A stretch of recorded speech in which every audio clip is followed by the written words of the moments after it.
is the Stagger Podcast. Those guys are idiots. Welcome into the Stagger Podcast. What is up? I am JD Smith. Hey, everybody. I am Derek Smith. I'm ready to go tonight. Homestead week, baby. Yeah, we got a lot to talk about here. Plenty to get into with Homestead. We have also got some fun news and notes for you. Chip Ganassi got busted and is not going to be at the race this weekend. We'll talk about why and how that seemed to have something to do with Denny Hamlin, so we'll get into that.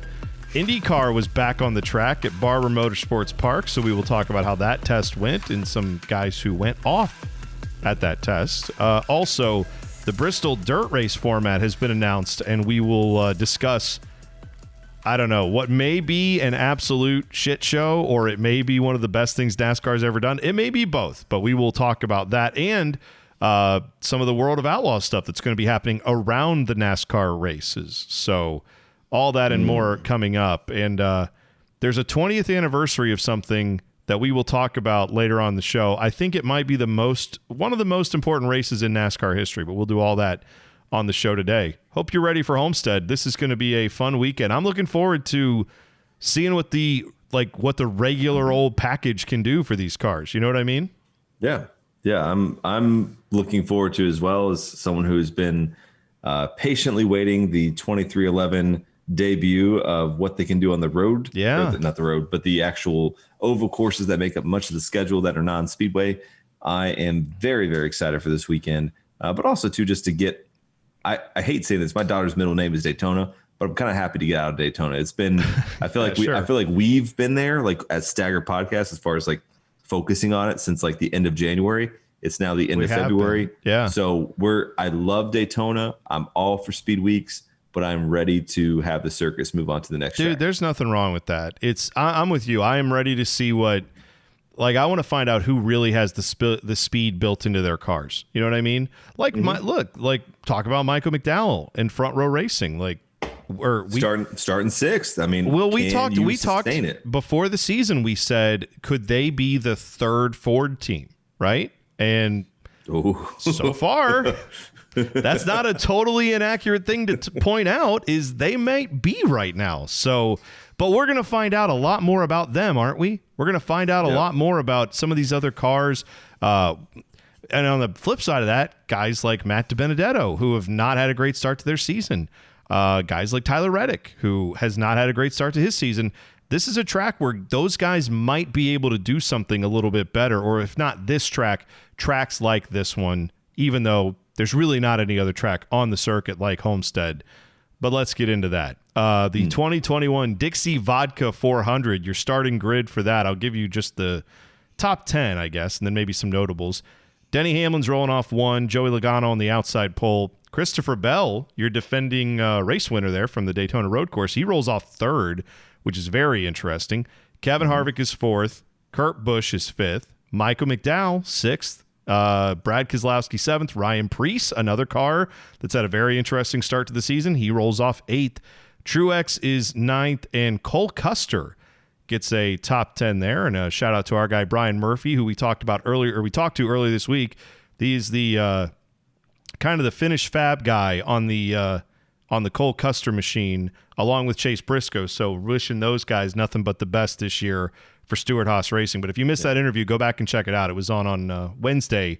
It's on wherever you got this podcast. Go check it out there. Yeah, I couldn't be there for it live, but I got to listen to it today, and I am excited to know that we know someone who knows a thing or two about a car. And obviously we know Charlie Langenstein with Starcom, but this is one of those guys that is out there. I mean, I think he's younger than us for sure, right? Yeah, I think you're right. Yeah, but that's okay. I think it's safe to say. But he's out there.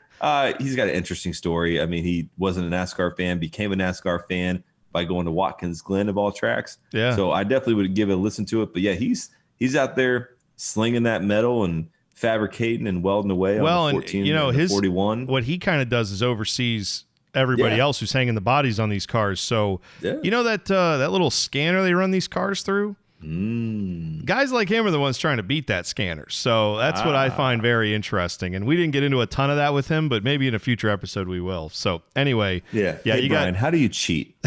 Tell us how you cheat. Yeah, tell us how you cheat. Can you let us know? Do you cheating? cheat? No, you don't cheating's cheat. the wrong word. He doesn't. He doesn't skirting the edges of what's acceptable, testing the boundaries. He tests the methods that NASCAR tests the cars on. That's exactly right. He's a quality control. He's actually quality control. He's doing NASCAR a favor. That's exactly right. In all actuality. So I commend him for his services. We should all thank him. That's right. For what he does. Some other big names where they're starting in this race. Chase Elliott is just outside the top 10, so he'll have a nice big run to the front, you would think, from the 11th starting position. Ryan Blaney is in 14th. Kyle Larson, who typically runs well here, is 17th. Your guy, Bubba Wallace, is rolling off 19th. I was going to say, don't you forget Bubba Wallace. And I'm not skipping him. Old Dilly, Austin Dillon, is rolling off 22nd. Kyle Busch, who should also be very good here, is starting 24th. Going through here, Chase Briscoe, we just talked about, rookie that we're all keeping an eye on. He's rolling off 30th. William Byron is 31st. Ross Chastain, 32nd. So some guys that, have some experience on this track and certainly have been good at this track at times, they're going to have to step it up and move up from the back. The other two guys that we just mentioned earlier, Tyler Reddick, 35th, Matt DiBenedetto, 37th. So, yeah, those guys have their work cut out for them, Derek. So let's talk what you expect out of this race. I mean, I'm the guys that I'm targeting that I think are just going to be excellent at this track. Kyle Busch is clearly, I think, the guy to keep an eye on. The last three races there, his average finish is 3.67. He's got to win. He's got 3 top fives, one of the top driver ratings at this track. So I expect him to be in the mix at the end of this whole deal. But that's an interesting storyline because look at him last year. Look at that whole season that he had last year. The speed was not in that car in the way that he was used to. This is one of those tests that we're finally going to get to see. Was 2020 an anomaly for that team, or is this really going to be a fast race car for Kyle Busch? Now we're gonna find out what these Gibbs cars truly have, and more importantly, what his team has with new crew chief Ben Bayshore at the helm. Yeah, and if you think about it, you look at the 20 car, which had Adam Stevens on the pit box in 2020, right? Yep. When Kyle Busch finished 6th, he's now taking over the 20, which is a fresh off the win with Christopher Bell, who's going to roll off 3rd here. So he's in a great starting spot. Last year, Eric Jones finished 21st. However, he was top 5 in the total speed rankings for the race. So I can't remember exactly what happened at last year's finish, but he should have been finishing around 5th, 6th, 7th. He was averaging around 7th place run in speed, but ended up dropping down to 21st. So I say all that to say that he has got the speed. He's got the equipment, the 20 car I'm talking about. And now Christopher Bell doesn't have any sort of anxiety or weight about making the chase. They may let him go. I think you will see Christopher Bell be a very hit or miss driver this week. Flying on this track. He could be, or he could stuff it in turn 2 on the first lap. Who knows? Right. Yeah. Obviously, you know what you have to do at this track. You've got to run the top. You've got to be able to put your car right next to that wall. It is one of my favorite things. Some people really enjoy watching 40 car train, and I like seeing that. The 40 car freight train at Daytona. That's great. It's a cool sight. But I also really enjoy the cars that are just running lap after lap after lap, a quarter of an inch off the wall around this track going 180 miles an hour. There's something about that I will never stop enjoying. So I love the tire fall off at Homestead. I love the fact that you really do have to click off lap times to be good here. It's not just you can have a couple laps where you set the fastest lap. If you don't manage your equipment, you will not be there at the end of a run. So I appreciate what this race gives you, even though I know it may not result in 3 cars at the end being door to door and bumper to bumper. Like it's all right. I'm looking forward to seeing who the dominant car is out there, who can get the most out of their machine. I'm ready for it. So, but Kyle Busch is certainly going to be a guy. Christopher Bell, I think, is going to be a guy you got to watch. Those two are going to be pretty good. Yeah, I mean, this is one of those tracks where you're going to hear, slide job being thrown around here and there because you might have a chance where with that banking, you got a guy going low, mid, high, and who's going to come out on top pretty much is typically going to be the guy on top that will stay on top because of the momentum. But, I mean, you're going to see a guy dive into the corner and roll out 10 car lengths ahead, and it's going to be a door they're going to be door to door at the exit of the turn. Right. And this is something you don't see at Daytona. You don't see at Talladega. You don't see at Bristol. And it's nice to get this vibe from Homestead, which was one of my favorite tracks. And it's like you had to wait all year for Homestead.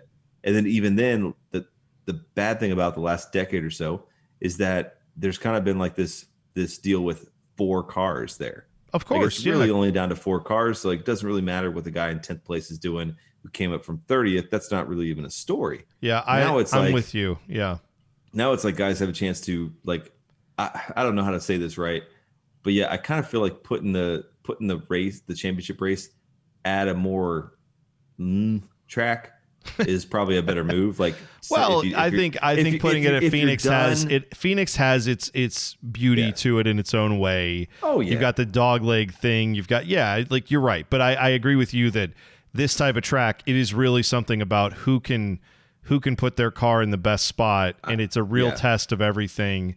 And then if you have one bad lap where you scrape the wall, it can ruin the rest of your day. So that balancing act doesn't allow for guys to take those risks, I think, when there's a championship on the line. But now you get to see some drivers really hang it out on Homestead's long straightaways. It's a true oval. It's beautiful. Let's talk real quick about our DraftKings lineups. Yeah. I'll give you mine. This one. Who wants to make money? Yeah. Well, let's see. Some money. We'll see what we can do. Here's my lineup I got. This gave me $300 left over, so I used up all my allowed money pretty much. Mm-hmm. My cheapest option, I have got Anthony Alfredo coming in. He is starting 27th. That's a guy that I'm just going on a hunch with him. He is $5,500, pretty cheap. Rookie driver, obviously, but I'm going with him because I think that he has got the ability to put his car in a spot and, take some chances. So he's going to be an aggressive driver. That's kind of what I'm looking for here. So I did go with him. Let me see here. I've just lost. So I think Anthony Alfredo will be pretty aggressive, and he'll be able to get the job done, at least get me some kind of points here, and I think he's going to be fun to watch. But that's a risk I'm taking. Here's the rest of my lineup. I'm going Christopher Bell, $7,600. As you talked about, he is one of the better starting positions here. He's a pretty highly rated driver at this track, too, although he only has the one race under his belt. But I'm going with Christopher Bell starting off third with a chance to get some fastest laps and run in the top 5 all day and possibly get the W. I've also got Kurt Busch, another guy who's running the top 5 to start, but he is also a very highly rated driver at this track. One of the better finishers here. So I'm going with Kurt Busch. And now we get to my expensive drivers. Tyler Reddick. I am a Tyler Reddick fan, so that should be noted. I am biased towards him. I think he is extraordinarily talented. He's $8,500. I think some people may have been scared off by how his season started, but make no mistake, he knows how to get around this track quickly. He won 2 Xfinity championships, running the top at this track.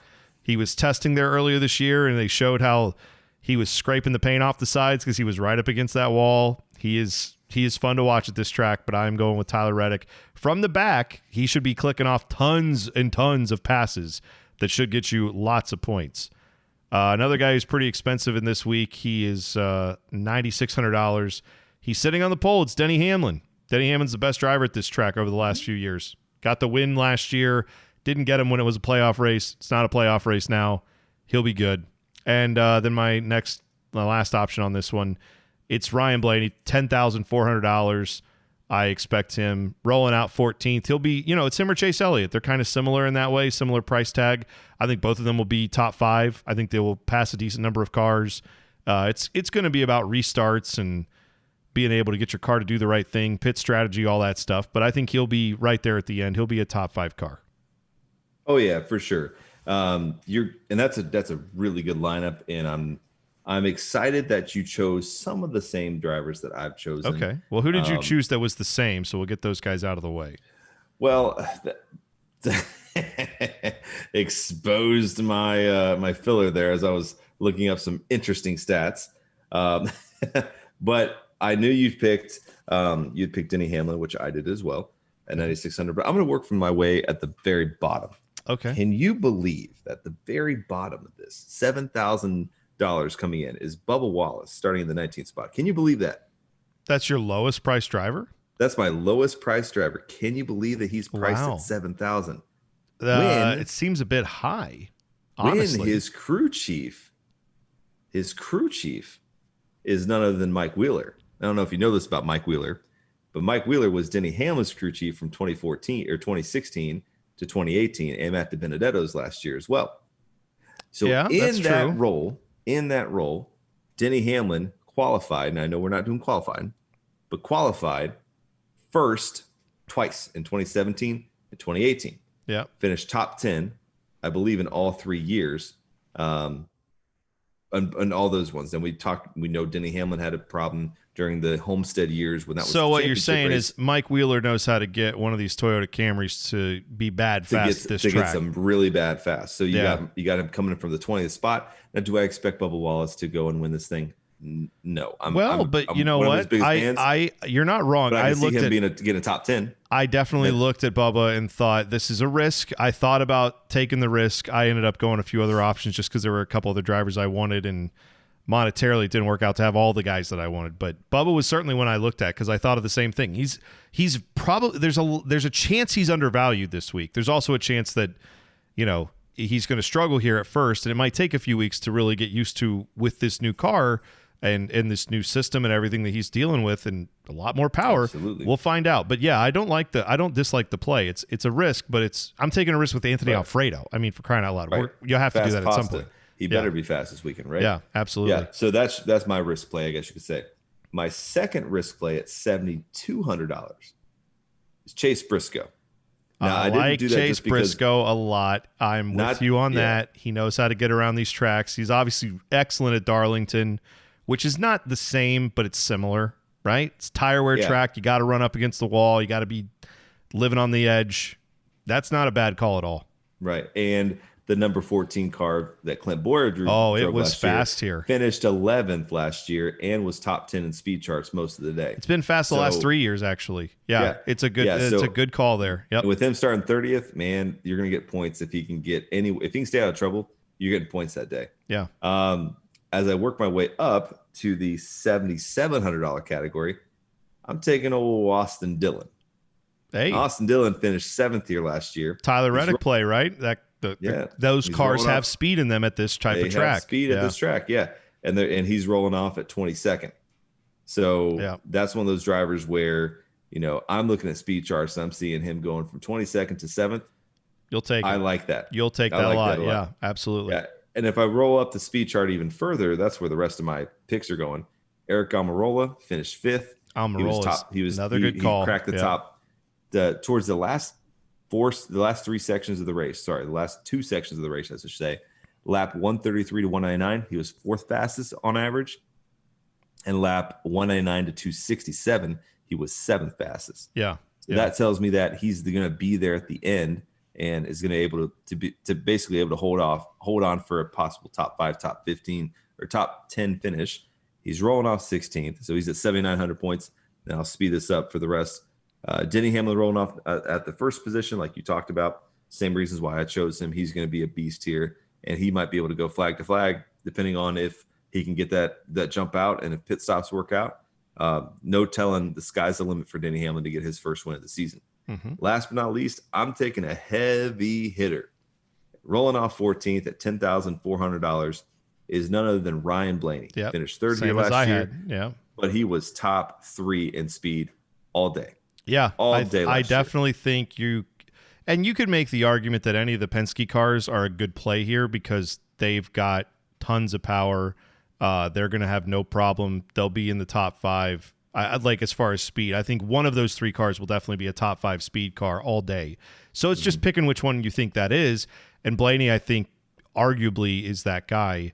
But yeah, all 3 of those I think are excellent. It's just kind of where you've got them in your lineup. It feels like we said half the field is a good play here, but I don't think so. I think we're basing this off of guys who were routinely in the top 10, guys who have led laps here, guys who have qualified well when qualifying was a thing. And in your case with Bubba, that point about his crew chief and the speed that he gets out of the Camrys, I think that's an excellent point. So hopefully that gives you some perspective on your lineups this week. We wish you nothing but the best. If you do play a lineup similar to ours or taking maybe a mixture of the two that we gave you. 5%. We need 5%. You know what? I will take a retweet of the episode and or possibly a review of the podcast, which, you know what, even if you don't play our DraftKings lineups, that's okay. You could still retweet the show. You can follow us on Twitter, obviously, at Stagger Podcast. And if you're listening on a podcast app that allows you to review, leave us a review. That always helps people find these episodes, and we always appreciate that. We'll take a break. That's great. What? That's great. I still want my 5%. I got it. I know you do. We'll take a break. When we come back, Chip Ganassi got banned from the track this week. We will talk about why he got banned and how Denny Hamlin comes into play. That and more coming up next. You're listening to the Stagger Podcast.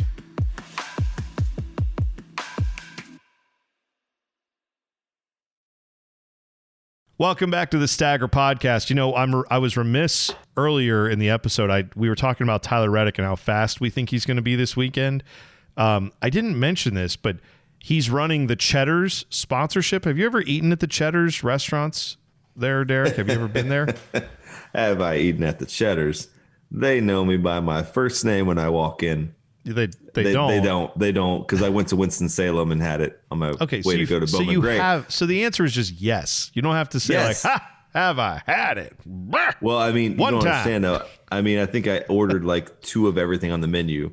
Like they called me Noah at the end of it because it was like one of those deals. They're like, okay, this guy is not going to leave. I like the idea because we're running out of food. You were waving in their croissants into a big arc to say, "Come with me, I will save you from the coming floods." Now, I want to make the case because they are known for their buttery croissants.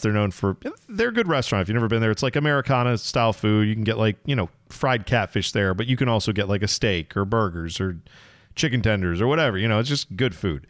But they're on the Tyler Reddick car and they have little croissants all over the car as part of the decal. So I think we need to call that car, and I've been making this case on our Twitter at Stagger Podcast, but I want to make it to the people listening. This car needs to be referred to as the Croissant Rocket, okay? I was just we did not talk about this. It's the Croissant Rocket. We did not talk about this. I didn't see anything, and I was just like, if he doesn't say Croissant Rocket, Croissant Rocket. Croissant Rocket. And by the way, I am not, you're the one who always gets on to me whenever I say Le Mans instead of Le Mans. So if you keep calling it a croissant and not a croissant, like that's the way you say it when you're in France, but I'm not calling it a croissant rocket. I'm calling it a croissant rocket. No, that's what it is. It's the croissant rocket. I think if you talk to a French person, they would not say croissant. They say croissant. Croissant. It's an on. Croissant. Yeah, whatever. Okay, the point is, croissant rocket. The point lives. is, you still need to say Le Mans. Okay, whatever. In June, the croissant rocket lives. That's what I know. Yeah. All right, let's talk about what happened to Chip Ganassi. So he got a one-race suspension for Homestead. He will be allowed to attend. He can either sit in the grandstand when he buys a ticket, or he can get a suite ticket. So it's not like he can't be at the track. But he is not allowed to be on the team radio, and he is not allowed to be in a credentialed area. Now, the reason he can't be there is because, and NASCAR fined him for this too, he brought an unapproved guest into the footprint of the, protected area of the inner part of the track. So basically, if you think of like the NBA when they had their bubble, well, it's not really a bubble in the NASCAR world, but they do limit who can have access to certain parts of the track. He apparently ignored that or did not think that through or something and brought a guest with him. Whatever. Okay, I don't know who his guest was. Denny Hamlin apparently does, because Bob Pockris tweeted out some of these details. Denny Hamlin responded by saying, "Bob, could you let us know if his guest will be allowed back? That's all we are really concerned with. Thanks." And then Conor Daly, who I can't presume was at the track, but obviously knows a lot of these drivers because he himself is a driver, albeit in the IndyCar series. Conor Daly responded and said, "Hall of Fame tweet right here. Hashtag if you know, you know." So apparently, whoever accompanied Mr. Ganassi to the track caught the attention of many a driver. And in Conor Daly's case, he's probably seen said person at other tracks because, of course, Chip Ganassi owns race teams in the IndyCar series. And So I like how that all went down. I thought that was a really interesting sequence that we got on Twitter. And Denny Hamlin's been on a little bit of a heater on Twitter of late. I don't know if you've been following him at all or seen what he's been doing, but when he's not tweeting out like, ads and different things like that, he's had a little bit of a fire Twitter week because he's had things where, he tweeted out a picture of him bending over his car and talked about how, he has bulges in his driver's suit. It was very fun. He's really taken himself not too hardcore here. So, I'd like to also point this out. Go ahead. I'm trying to figure out. Why is everybody up in arms that he brought Felix Sabates to the track? It's not that big of a deal. Did he bring Teresa Earnhardt alive? Felix Sabates? I don't even know. Did we kill him? I didn't. I didn't. No, I hope he's not dead. I hope he's alive, but I don't know that he is. So you'll have to check that out. Well, my gosh, he looks like Joey Diaz. There's no death date. So well, that's good. Still with us. There you go. Congratulations. We're happy he's here. Hey. Denny Hamlin also said on that tweet where he said, if you could let us know if the guest will be allowed back. Here's the rest of the thread.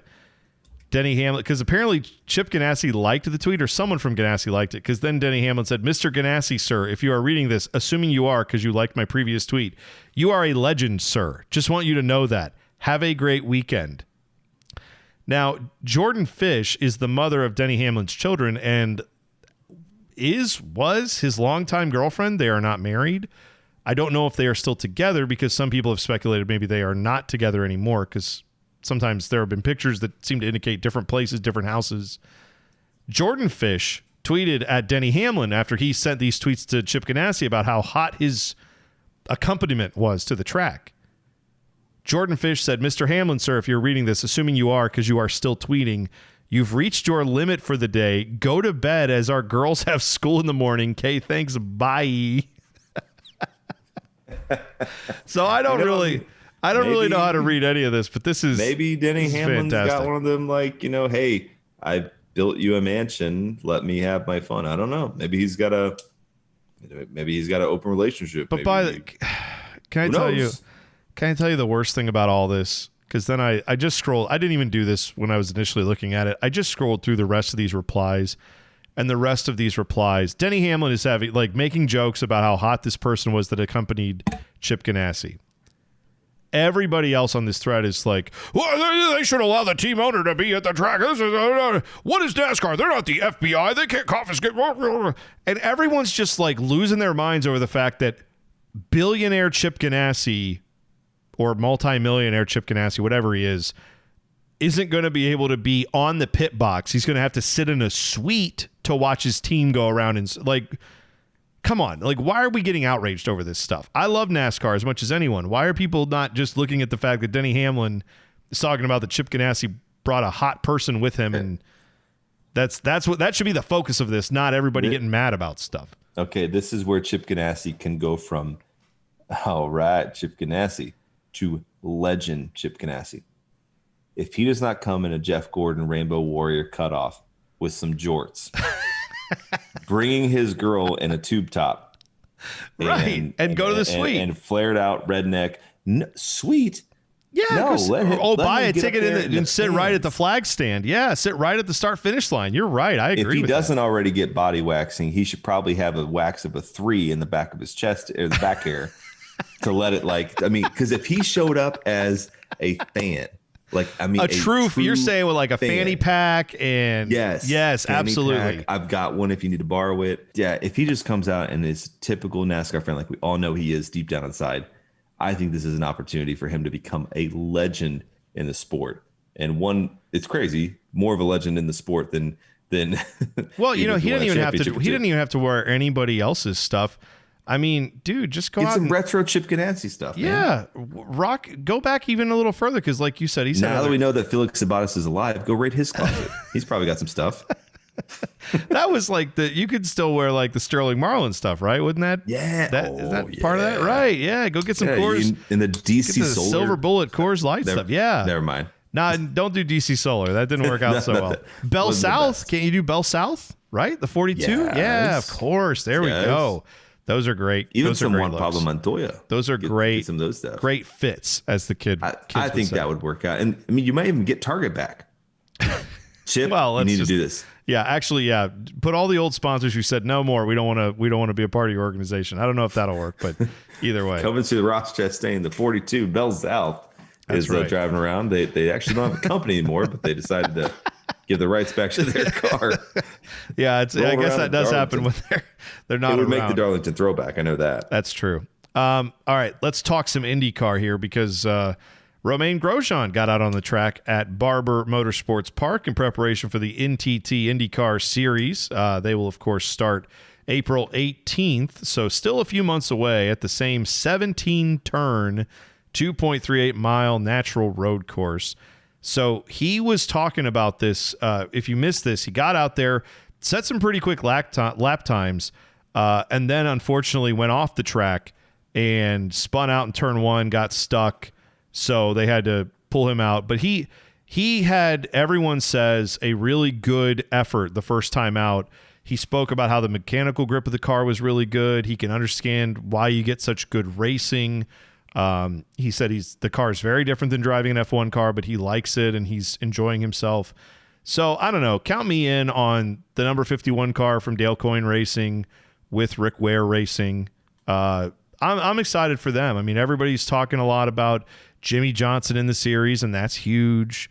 Scott McLaughlin coming in with Penske. That's another big one. The V8 supercar driver who, by the way, liked one of our tweets this week on Twitter. So not that we're fanboys or, I mean, we're I'm just saying. Here, but I'm so excited. Aren't you so excited? I'm so excited. We're taking everything we can get right now. Back to normal, yeah. Yeah, but no, I mean, like, I'm excited too for Romain Grosjean in this number 51 car to see what he can do. And I don't think this is, I don't think he's coming here to run in the back. I think he's going to be one of the better drivers in this series. It'll take him some time to get acclimated, but by the end of the year, I expect him to be thrashing that thing up in the top 5. Mm-hmm. Oh yeah, it's trust me, Mid-Ohio weekend. You know exactly where I'll be. I mean, I'm going to tell all my clients, like, hey, don't even dare try to buy a house during this time period because I will be in Lexington, Ohio, on a chair, watching some racing. Who am I kidding? I'm going to be walking around that track, probably putting 10 miles in a day, getting photos and seeing the track from all different angles. I'm so excited. And I'm going out to, if they open it up, I'm going out to Indy in May for practice day. Oh, I think, yeah, well, I know I called out. That's a good point. So, by the way, for what it's worth, Barber right now does not have tickets on sale, and I'm not sure when they will, but it's still 2 months out. Okay, so to be fair to them, they have plenty of time to sell some tickets. I'm sure they'd like to be selling them right now. I'm not sure what the delay is, but I'm sure as soon as they feel like they can put them on sale, they will. Probably waiting on some stuff from the local government and all that. I called out to Indy to ask about Indy 500 tickets and just said, hey, I know it's going to be probably limited this year, or we're not sure what that's going to look like, but is there a chance for the general public to buy tickets? And the woman I spoke to, again, just a ticket rep at Indy, said, well, you can buy 500 tickets right now if you want. We have them for sale. She said, we don't know exactly what the capacity will be, but we're pretty confident as of yet we still have tickets available. So that was a good sign, right? Yeah, I mean, I'd love to. I mean, yeah, it would be fantastic to be able to go to the 500. But I mean, I'm saying, like I'm hoping this is the year that I can just go back to the track and just sit in turn one underneath the shade, watch cars go around all day. Yeah, I would go out there for a practice day. Now, obviously, for the GP, that's different. The Indy 500, you will not see guys like Jimmy Johnson, Romain Grosjean. Right. They are not running that race. Right. Which is another issue that we'll talk about as we get closer to that. I mean, I know some people have a problem with the fact that some of these guys are coming in and not running the Indy 500, but if you were Romain Grosjean, would you run the Indy 500? If you've done everything he's done in his career, you've made the money that he's had, and you just had a off-track incident like a wreck that you just barely survived, would you want to go get into a car that in previous years has been known to impale drivers' legs and almost cost them their lives? I think a testament to the safety of the sport. They have made it safer. But the idea that the IndyCar going around an Indy 500 track, I mean, going around Indianapolis on that oval, I can understand why guys like Jimmy Johnson are like, nah, that my family doesn't want me to do it. I'm not going to do it. I mean, it's controversial what I'm about to say, but I think it's the truth. No one not to name drop, but knowing a driver or two, then I've talked to them at Indy, like in their bus and hung out with them and talked to them and figured out like, okay, like what makes you do this? What keeps you doing this year after year? And I think honestly, if you're showing up and driving an Indy for the Indy 500, trying to qualify, you have basically said, I'm okay with dying doing this, or I'm okay with getting injured. I'm okay if this is my last race.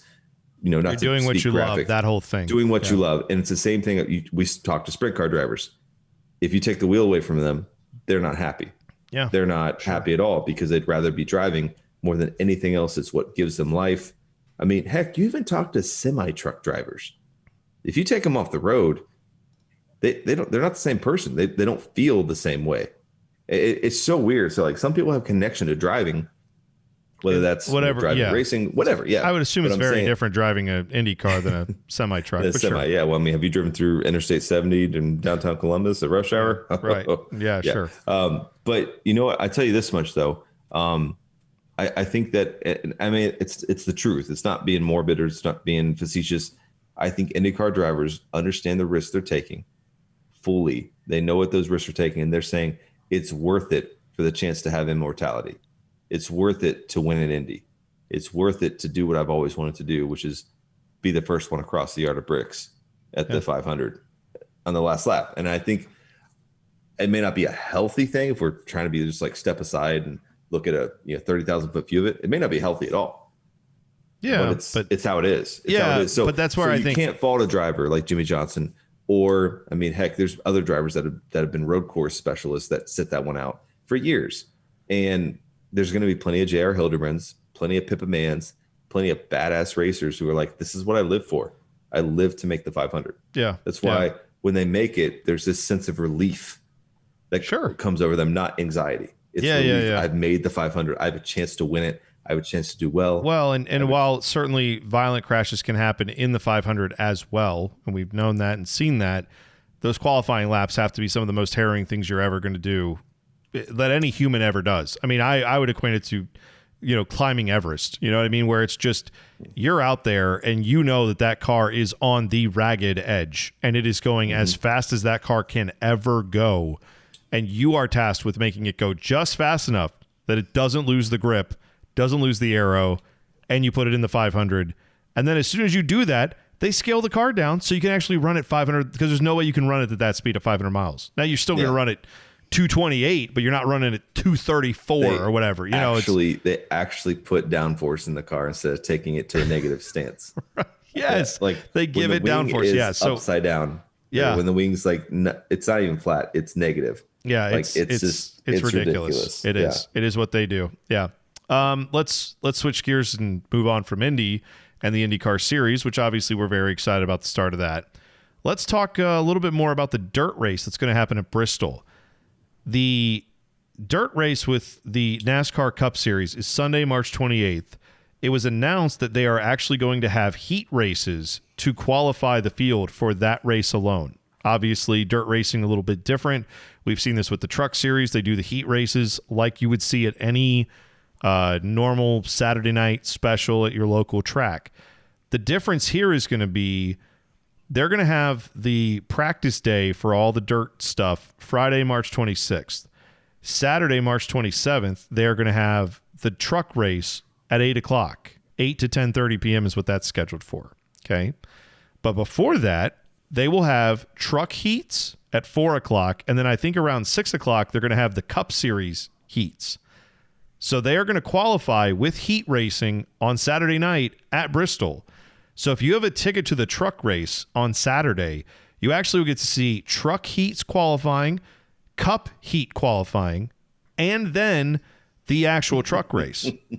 And then the next day is when you're actually going to watch the Cup race on Sunday. So they're going to do all that, and then they're going to put the cars away for a night and come back the next day and run them. So I know that's what they do with qualifying in most things, but dirt tracks are a little different in that way, and how NASCAR's handled it. This will be the first time that I am aware of where they've qualified on dirt the night before and then go out the next day and actually run the race. So yeah, it's going to be It's going to be interesting, man. The whole thing is going to be either the best thing ever or the experiment that we all say. Remember that time that NASCAR tried to race on dirt at Bristol? Yeah. Well, it's going to be memorable one way or the other. Yeah. I think. Don't forget to, so here's what they're also doing, because NASCAR obviously wants to make sure they know that this race is going to be the product that everybody hopes it will be. So Friday, March 19th and Saturday, March 20th, that is the weekend prior to the Dirt Cup race, the NASCAR Dirt races. They're running the Bristol Dirt Nationals. These are super late models that are coming in. They're going to run a $50,000 to win 60-lap grand finale on Saturday night. So you're going to get some heavy hitters into this race. That Dirt Nationals race, that is being done in part to test the track out, the week prior. So they're going to look at how these big, heavy cars get around the dirt that they've laid down. If there are any problems with it, they're hoping they can work it out that weekend. And then obviously have the truck and the Cup Series go off without a hitch.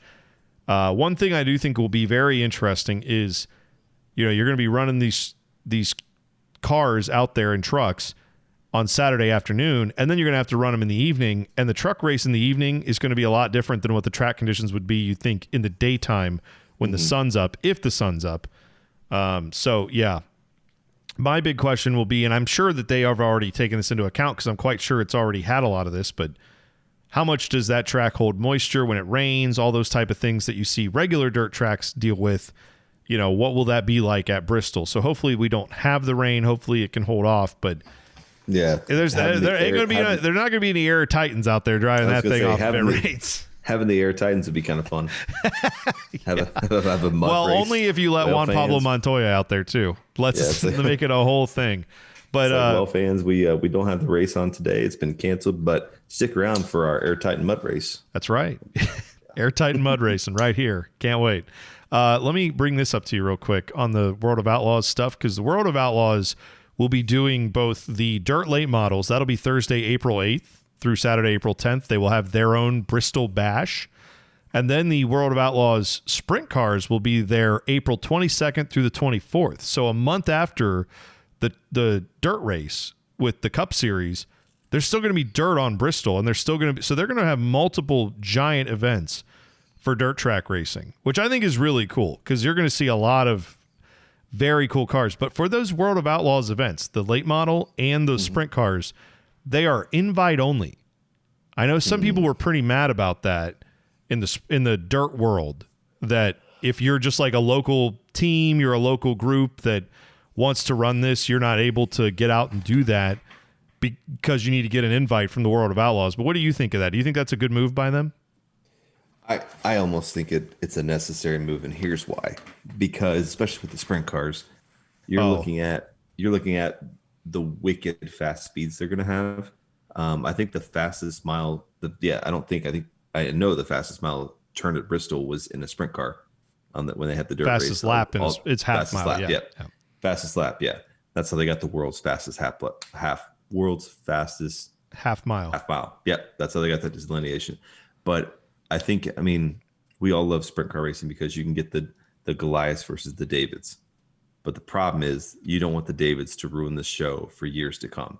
Right. You don't want someone to have a heat race and then end up in the fence or in the crowd. Worse, even worse than that.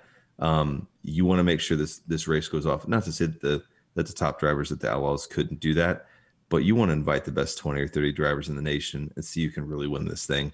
Yeah. I think that just makes sense.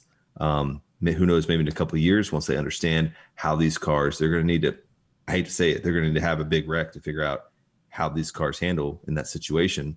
Yeah. And once they realize, okay, our safer barriers, our catch fencing, if they have the safety precautions, they can sit there and say, okay, we'll open it up. But I want to say, Bristol. I've been to Bristol.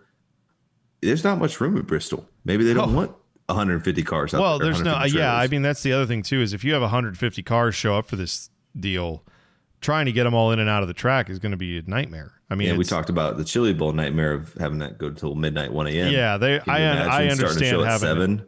Well, by the way, with a Q main, I get that the World of Outlaws, I know what the message on that is. The World of Outlaws, for those who don't know, in the dirt world, the idea is there used to be 12 to 15 to 20 guys who traveled around the country, the Outlaws, and they would show up at all these local tracks, and they would show up at all these local, affiliations for racing, and they would just be better than everybody. They were the Outlaws. They couldn't confine them to one set of rules and one little package. They would move around the country, and they'd beat whatever your little local rules were. They'd trim out their cars the way they're supposed to. They'd go out there and kick your ass. So I think the idea of that is, in some ways, the local guys should have a chance. But the other part of that is World of Outlaws has advanced now to where it's this national brand. People expect something high quality. You go out there and you have a clown show for the first 3 or 4 heats because half the guys just can't run on that track the way it's put out there. I understand why they're saying that. And logistically, yeah, you want the big boys there. You want the names that you've heard. Where that cutoff line is, though, guarantee you whoever gets rejected, there will be the first 5 or 6 out who don't make the cut, everyone will be like, how in the hell did they not let that person go? Why is that guy or gal not allowed to go? They're really good. You're going to have some of that. So I anticipate that we will be arguing about that when it happens, but we'll be watching that with some interest for sure. You've got some great drivers in the All-Star Circuit of Champions. And what if they don't let them switch over? What if a Dale Blaney gets left behind? Or what if a Jack Hodenshield gets left behind? Or, Byron Reed, who's a great racer out of Fremont. Yeah. What if he gets well, and some of those guys won't even make the haul because they just know they're not going to get it. They're not going to be told that they what can if go. What if you get a guy who's a full-time sprint car driver who could really use his paycheck and who could go out there and really race and win? Yeah. And then you have his spot taken by Christopher Bell or Kyle Larson, which could be a possibility. Tell you what, I want to see one of those. Some cutoff and jorts drama there. I'll tell you that much. Yeah, and I'm here for sure. it. I am as well. Last thing I'll leave you with real quick. History lesson for those of you who are not paying attention. Obviously, 20 years ago, Dale Earnhardt Sr. passed away at Daytona. Everyone is aware of that event. But I want to draw your attention, if you are listening to this on the day that this podcast came out, which is February 26th. 20 years ago, 2001, February 26th, Steve Park won the NASCAR Cup race, the Winston Cup race, at Rockingham, North Carolina Speedway in Rockingham, North Carolina. That is the very first race they had. They had it the week after Dale Earnhardt Sr. passed away. Steve Park was driving a number 1 Pennzoil machine owned by Dale Earnhardt Incorporated. So the first race they had, which it was a tough decision for NASCAR that year to decide what to do after Dale Earnhardt, died at Daytona. They didn't know how to proceed, but they thought he probably would want us to go out and keep racing. That's what Dale would want us to do. So that team had to make that decision. The sport had to make that decision. And I think that, honestly, is one of the more important races in the sport that we don't talk about, because Steve Park going out there and getting that win, I think that gave everybody a way to breathe and say, all right, Dale Earnhardt's legacy will always be with this sport. This driver who's racing for him and was one of his good friends, lived with Dale Earnhardt for a time. He said Dale Earnhardt taught him how to run Rockingham, did Steve Park. I think that guy getting that win in that moment really helped the sport go, okay, a DEI driver run. This is going to continue. If they can go on, if that team can go on, we can go on. I really think that was a big moment in the sport. So it was 20 years ago today that happened. So don't forget that. And to think about that, I mean, in that race, you had almost what was like the worst, where Dale Jr. gets in a wreck early on. Yeah, he wrecked on the well, and don't forget this wreck also. This race, I should say, it was race. The race was completed on a Monday because it was pretty much rained out on Sunday. I think they got some of the laps in on Sunday, and then it got washed out to Monday. So this finish happened on a Monday afternoon. I mean, just put yourself in those shoes. Like, I know probably Junior had a helicopter back then and flew out soon after the wreck, but it's close enough. It's within 2-hour drive to Charlotte to the hub of NASCAR. Yeah. So imagine, or just picture yourself being the crew guys. You just lost your boss. You don't know if the direction of the company is going to continue what it was. Yeah. You don't know about the sport. And the Dale Jr. just wrecked out, and you're driving back home, and you're listening on MRN, and you're hearing the race go, and then you start to hear it unfold with Steve Park, turning these laps, and then he ends up winning the race. You're probably back at home in Charlotte. Maybe you've been watching on TV by the time you're done. But you're able to sit there, and for those guys that were DEI shop employees, to sit there in that moment and be like, okay, like you said, it's going to be tough. It's not going to be easy, but we can make it. Well, we've got a big one this weekend at Homestead. We're excited to watch it, and hopefully you guys all will enjoy it as well. We will be back on Monday to recap it all, so hope you guys have a great weekend. And until next time, stay safe and stay staggered.